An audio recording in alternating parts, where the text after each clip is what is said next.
In today's video, we're covering I-285, also known as the Perimeter, which serves as the Beltway to Atlanta. I-285 spans 63.98 miles while also passing through the suburbs of Smyrna and Sandy Springs along the way. Make sure to check out Dirtbog's I-285 video after this one, link in the description. But anyways, here I-285 meets I-85 and is signed for Birmingham and Chattanooga, which is on I-20 and 75 respectively. After meeting I-20, Birmingham is swapped out for Greenville, which is on I-85. Not long after that, we meet US 78 and 278 with no control cities, only signed for the Hollowell Parkway. Here is the exit that will take you to the aforementioned Smyrna. Here we meet US 41, the Cobb Parkway for Truist Park and Dobbins ARB. After that, we meet I-75, and because of this, Chattanooga is replaced by Augusta, which is on I-20. Here we meet US 19, which takes you to the also aforementioned Sandy Springs. Here we meet US 23, the Buford Highway for Doraville, and we also meet I-85, and Greenville is now swapped out for Macon. Here we meet US 29, the Lawrenceville Highway with no control cities, and we also meet US 78 again for Decatur and Athens. Here we meet US 278 again, the Covington Highway with no control cities. Here we meet I-20 again, and because of this, Augusta gets replaced by Montgomery, which is on I-85. Here we meet I-675, which takes you down to I-75, which then leads to Macon. So now we're signed for the Atlanta Airport along with Montgomery. Here we meet US 23 again, Moreland Avenue for Fort Gillum. Here we meet US 19 and 41 again for Hapeville, and we also meet I-75, which will take you to the airport. At the interchange of I-75, we're now signed for Columbus and Montgomery. Columbus is on I-185, but I-85 takes you to it. Here's where we loop back to I-85, and it is signed south for Columbus and Montgomery, and it is signed north for the domestic airport in Atlanta. And now, it's kind of a weird concurrency because I-285 actually encircles I-85. It's kind of weird. But anyways, then we loop back to exit 1, so let's now move on to the outer loop.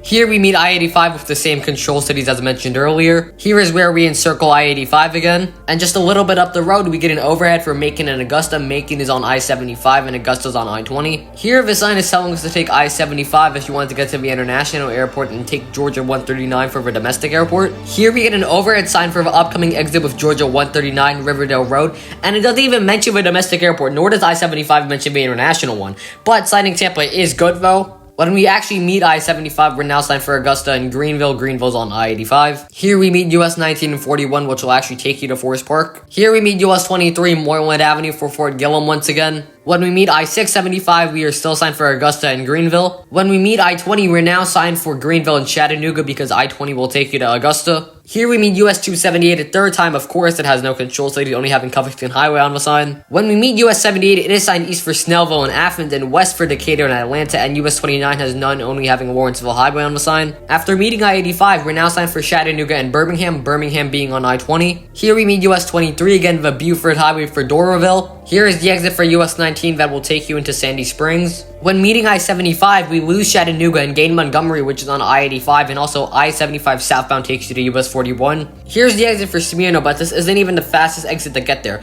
You take like an exit before this to get there fastest. Here we meet US 78 and 278 again, the Hollowell Parkway with no control cities. When we meet I-20, we now have Macon as the other control city, which is on I-75, and after this, we eventually just loop back to I-85 again, so let's move on to what the control cities should be.